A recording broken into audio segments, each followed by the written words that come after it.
La crise actuelle du Covid est extrêmement intéressante parce qu'elle a entraîné, une fois de plus, une énorme augmentation des dépenses.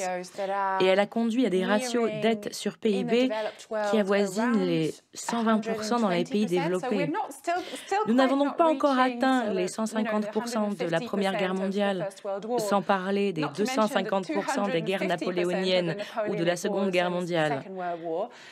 Mais ça reste un facteur de dette très important. Et je pense que beaucoup de gens s'interrogent en ce moment pour savoir si nous allons répéter ce qu'il s'est passé après la crise de 2008.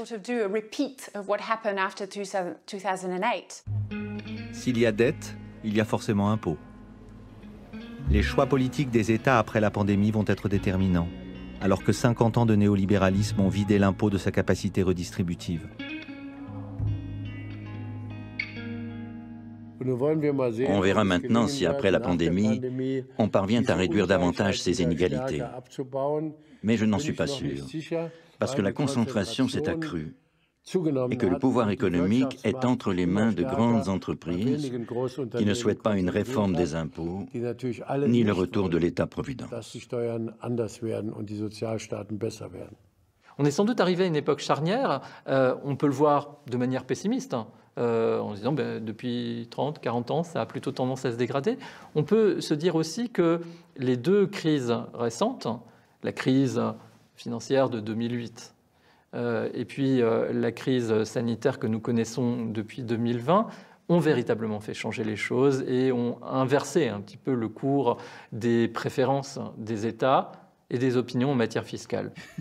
Je fais partie de ces gens qui savent que de gros changements ont eu lieu après la Première et la Seconde Guerre mondiale. Et je ne peux pas croire qu'il n'y aura pas aussi de gros changements après la pandémie. Mais ils ne se voient pas encore. À quelle fiscalité les populations vont-elles bien pouvoir consentir à l'avenir? La gabelle du XXIe siècle prendra-t-elle pour cible la circulation des données numériques? Faudra-t-il taxer le travail des robots?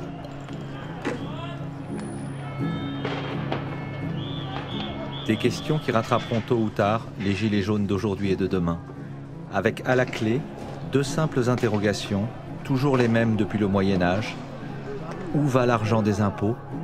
Et quel modèle de société vont-ils permettre de construire?